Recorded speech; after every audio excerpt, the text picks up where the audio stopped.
在过去呢，我曾经没有能力做到的事情，并不代表我做错事情。我过去做的那些事情，因为它不在我的能力范围之内，所以它看似好像是我犯了一个错，我没有能力做到。但是那并不代表过去的我没有尽力。每件事情有它的规律，有它的节奏，有它神圣的秩序。我透过我曾经过去的伤痛所学到的智慧，当我的内心是如何所想的时候，我的内在的智慧就会指引我要去的地方。Hello， 巨蟹座的朋友们，大家好，我是 Jane。今天这个影片呢是要给巨蟹座的朋友们的正能量运势牌卡解读啊。那正能量运势牌卡解读呢，没有任何时间上面的限制，所以呢，如果你不是在我们首播的时候看到这一则影片的话呢，我会建议你以当下的月份为主，或者是前后推敲1个月时间，通通都可以哈。影片下方资讯栏有详细的影片说明哈。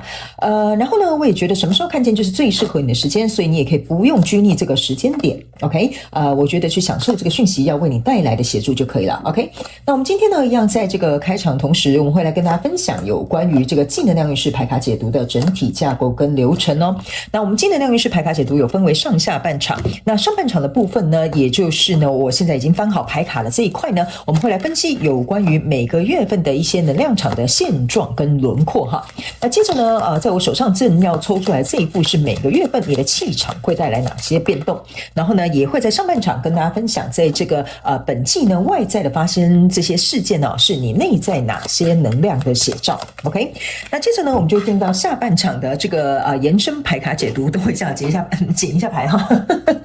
好，接着呢，我们就会进到下半场的延伸牌卡解读。那下半场的延伸牌卡解读呢，首先我会用宇宙验证牌卡来验证呢，我在上半场呢要跟你说的这些内容、细节、症结点，还有可能会发生的事件哈。那在第二个部分呢，我们会来分享有关于在这个季度的过程当中，每个月还有整个季度呢，你在哪些面向呢需要清醒过来哈，哪些地方呢需要放手，不要再执着了 ，OK？ 然后呢，在第三个部分呢，我们会来跟大家分享有关于在这一季你有需要学习或具备哪些力量可以让你灵活运用一下。那第四个部分我们会来分享在这一季有什么样的自我定义需要你重新更新一下 ，OK 哈。最后呢，我们就会用大家最喜欢的天使跟宇宙传讯的部分呢，透过传讯者我来告诉这个巨蟹座的朋友们他们有什么样的讯息，希望透过我来告诉你，帮你超前部署一下，用口语表达的方式，好吧 ？OK 哈。好，那以上报告完毕，我们就准备要进入这一次的正能量运势牌卡解读。然后呢，在进入之前呢，也跟新的朋友来说明一下哈。虽然我知道有很多老观众哈，但是新的朋友每次都会在下面发问哈，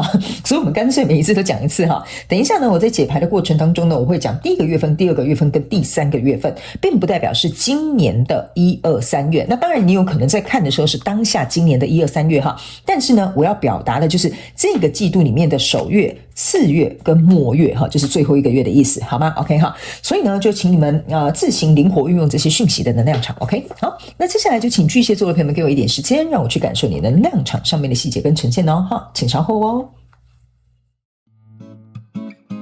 Hello， 大家好，我是 Jane， 非常欢迎大家来到我的频道收看我的影片。为了提供给大家更多丰富精彩的内容，在今年我成立了思维手术室社群，想要邀请你一起来灵活运用妈妈生给我们的大脑。那在社群里，我将会带领大家一起练习思维改写，并且提升自我认知，让你在面对生活当中的挑战有更强大的底气以及过人的应变能力。只要点击影片下方的资讯栏，就会看到思维手术室的社群连结以及入群步骤的说明影片。那接下来就让我们一起来看今天精彩的影片内容吧。OK， 好，行。我觉得呢，这一个季度的过程当中呢，巨蟹座的朋友们呢，比较有一点像是说要去能够安抚自己的内心，这可能是你的主轴，就是比如说你觉得自己不够好的地方，你要如何去跨越这个自己觉得我好像还没有那么棒哈，或者是比如说我为什么能力还好像有点落后人家哈。那有些部分呢，有可能是比如说你想达成一些事情，可是事情可能没有按照你的进度去走哈，所以你要如何安抚自己，跨越这个有可能跟你的期望稍微有点落差，可能比如说你对自己要求比较高，我觉得你这一个季度过程当中大部分都是跟内在的这个状态有关哈。我们一起来看一些状况就是看一些细节哈，你就会比较了解一点点 OK。来，首先呢，我先跟你讲一下哈，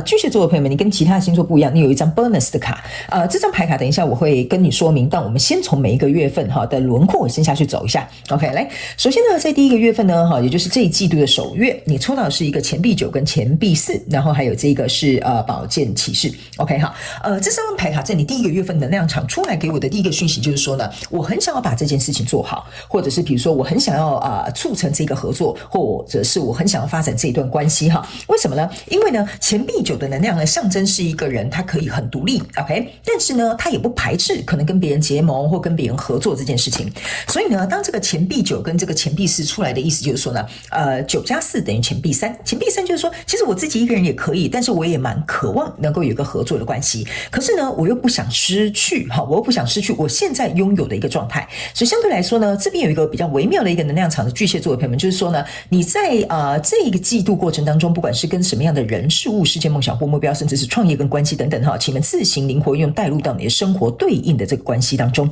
，OK 哈。我觉得哈，你注意看到，它虽然是一个钱币4哈，但其实它只有透露一个比较明显的钱币1在这里。那这个钱币9加钱币1哈，象征的意思就是说呢，如果哈我要跟这个人在一起，我要跟这个人合作，或我要去这间公司上班的话呢，那它必须要变成钱币10，就是我觉得哈，就是我人生目标的最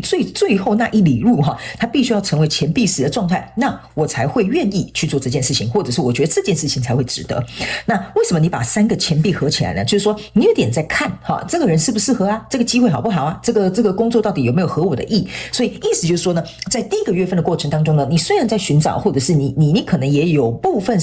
这边大概小众的20-30% 的这个巨蟹座朋友们，应该是这个已经在进行了。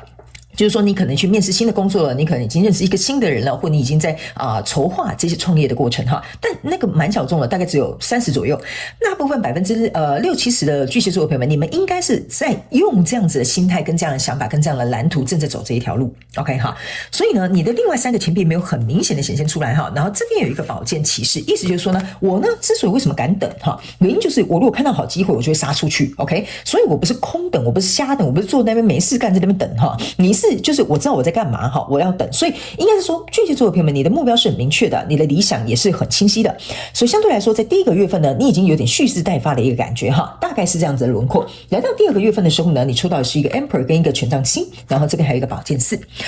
这个呢，到第二个月份能量场的时候呢，我觉得这件事情是推动了。OK 哈，就比如说你已经在这边准备的，可能这边事情已经推动了，你在这边观望的，在寻找机会的，来到这边，好像找到一个机会了哈，那你们就要灵活去运用这些讯息咯。那来到第二个月份呢，你抽到这个权杖7跟这个 Emperor 给我的一个感觉就是说哈，这件事情虽然动归动，但是速度很慢，因为这边有一只乌龟哈，这是一个国王牌卡哈。你注意看哦，你这个国王呢是一个石头做的。就是说，它不是一个真的人呢，它是一个酒桃哈，它是一个石雕像，但是后面站着很多人。这个给我有一个感觉，就是说，你在这边推动了这个机会，或已经所在进行的这个人事物呢，哈，很多旁边是有很多人看好的，很多人追捧的，很多人觉得，你们两个很般配哦，哈，或者是很多人会觉得说，那间公司很好，你一定要去那边上班哦，哈。但是呢，这个东西推动的很慢。OK 好，有可能呢，这边一个权杖7哈，你看下面也是很多人。那下面呢，这些人是拿这个权杖哈，好像在跟你对抗，你是站在这个山坡上哈，所以我觉得这样的状况哈，比较有点给我有几个意味在里面。第一个就是说，这个东西是应该说外在的条件或显现的状况是大家都很羡慕的，大家都觉得很棒的，哇，没想到巨蟹座的朋友们竟然可以找到这么棒的工作，或找到这么棒的理想对象。但是另外一方面呢，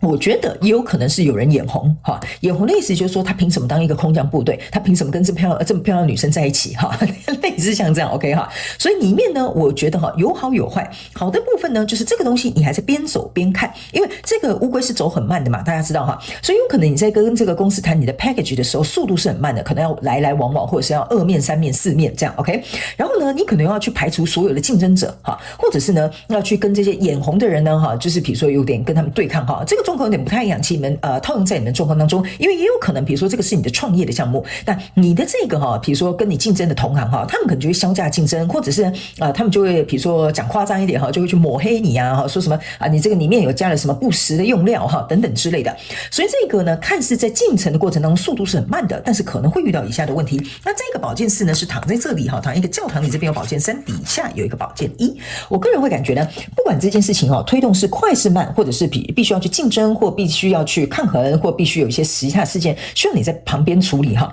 这个宝剑四呢，象征的就是说呢，巨蟹座的朋友们呢，也是会深思熟虑的，因为你希望能够不要伤到你的皮毛，你还是很期待这件事情有一个新的发生，因为这个宝剑四象征就是说我希望这些事情来没关系反正你来嘛，我就应付嘛，或者是我就去解决嘛，但是我希望有一个新的开始，所以你不希望这些事情伤筋动骨，影响到你后面的发展。OK， 所以来到第3个月份呢，为什么我会说你比较需要去安抚你自己的心理，就是说当别人抨击你，当别人跟你竞争，当别人来抹黑你的时候，你要怎么样去安抚你自己？当这件事情进度可能因为其他事件拖延慢下来，不符合你的理想的时候，你要怎么样去安顿你自己这就是我觉得你整个季度比较主轴的一个能量场。那来到第3个月份呢，这个宝剑宝剑9还有这个钱币国王跟这个是圣杯9来，这就是为什么我会跟你讲一件事情，就是你一开始我有跟你讲虽然你这2张呢是钱币9跟钱币4，但你只有露出一个钱币。来到这边呢，这个是一个圣杯国王加圣杯9你注意看这个加起来就是一个圣杯10。所以呢，这也是为什么我会说呢，这个季度的过程当中呢，可能它的进度没有那么快，可能它的状态没有你想象中的那么理想，但是来到这边呢，这是一个圣杯10的状态跟一个宝剑9。OK 那我会认为这件事情在推动不管是什么样的人事物在进展的过程当中呢，我觉得你都会慢慢的觉得说没关系没关系，差一步也好。对不起我还是有点卡痰我觉得这不是，我要怎么形容给你这个能量场听呢？就是说目前这个状况就算是这样我也满意了，就是可能有点慢，可能需要接受挑战，可能需要怎么样没关系，我也算蛮满意了。 OK 只要它最后可以成为这个圣杯10都没有关系。OK 这就是为什么我会说你在这个开场的时候会给我一种安抚的感觉，就是你要自己能够如何安定下来稳定下来，这是非常重要的一件事情所以呢，来到这个宝剑9呢，其实我会这样讲就是巨蟹座的朋友们表面行动是这样子但是内心你多多少少还是难免会有一点焦虑。 OK 所以为什么不再快一点呢？这到底你们有什么好这边找我麻烦呢对不对？你们又不是我对手，干嘛要跟我竞争呢反正呢，我跟你讲你内心多多少少还是会有，但是我必须要告诉你这个宝剑9对你的影响力没有那么大。 OK 这个是有点像是人之常情的怎么讲？人之常情一般性的焦虑。 OK 那我为什么会说呢？巨蟹座的朋友们，我在洗你的牌卡的时候我先跟新来的朋友们讲一下，我没有偏心原因是因为每一个星座每个人的能量场的状态不同，所以我在辅佐你们在协助你们状况不同。为什么你会比别人多一张这一个 bonus 的牌卡呢？这个是一个钱币女王。 OK 钱币女王的意思就是说呢，她会先珍惜她眼前可以把握的，可以拥有的，或者是可以控制的，或者是可以掌握的。这个就是你在这个月份里面非常重要的一个状态，因为你原本就是钱币9。 OK 其实我有说过了，你可能不需要一定要跟这个人合作，你不一定需要跟这个人在一起，你也不一定要去搞这个创业项目，你搞不好自己本身的本业就做得不错。 OK 所以其实你本身自己就可以变成钱币10，只是你在探索，你在探望，跟别人合作可能也不错或者是改变一个方向去别的公司上班去学习新的东西，摸索也可以所以这有点比较像是你这个季度的轮廓，但你不用担心等一下呢，我们在下半场的延伸牌卡解读呢我会一一来进行一个比较详细的分析就是说呢，可能会有什么关键点，什么事件，为什么会这样子发生，我们在下半场延伸牌卡解读来进行一个详细的这个解锁，好吧那接下来我们来看一下，在这个季度的过程当中，每个月份的能量场这些气场会为你带来什么样的变动首先呢，是在第1个月份这里第1个月份的你看这就是雨过天晴这是一个6号牌卡，你可以看这边是雷雨交加嘛，可是这个太阳呢是从这叫什么乌云慢慢的渗透出来所以呢，我觉得这一张牌卡是要告诉这个巨蟹座的朋友们，在第1个月份的这个气场会带来什么样的变动。意思就是说呢，你已经不想再把自己隐藏起来了这个风雨交加的这个乌云不是说什么你遇到什么很衰的事或者是怎么不好的事，不是的，是你不想再把这个乌云就是遮住这一道光。象征的意思就是说呢，其实我自己还不错嘛，我刚刚有跟你讲了，你是钱币女王加钱币9是钱币10的，我觉得不错的。那如果要找到的人，一定也是要这样子能够符合圣杯10嘛。那既然如此，我一个人可能要出10分力如果有其他的工作、或者是其他的人来跟我合作，或许我出5分力就好了，是不是这样说？对吧？所以呢，你开始能够对于想要结盟啦、想要结合啦、认识新的关系啦等等之类的你开始抱有一种比较开放、展现出来的姿态，你就去想象这个太阳就有点像是